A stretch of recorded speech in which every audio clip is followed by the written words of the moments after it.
Combined आणि राज्यसेवा पूर्व परीक्षेच्या पेपरमध्ये 1920च्या दशकातील काँग्रेस अधिवेशनावर प्रश्न विचारला जाऊ शकतो. ही अधिवेशनं महत्वाची आहे. काय आहे ती अधिवेशनं पाहूया आपण पहा.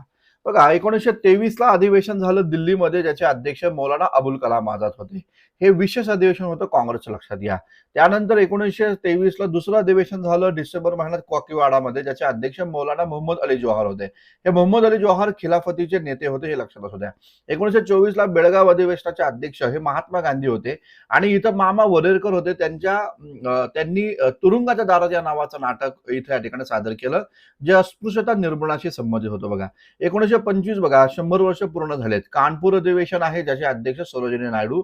आपल्याला माहिती आहे की प्रथम भारतीय महिला काँग्रेस अध्यक्षा सरोजिनी नायडू होते. 1926चं बघा गुवाहाटी अधिवेशन आहे, जिथं श्रीनिवास अय्यंगार अध्यक्ष आहे. आणि 1927चं मद्रास अधिवेशन, ज्याचे अध्यक्ष डॉक्टर एम ए अन्सारी होते, हे लक्षात घ्या.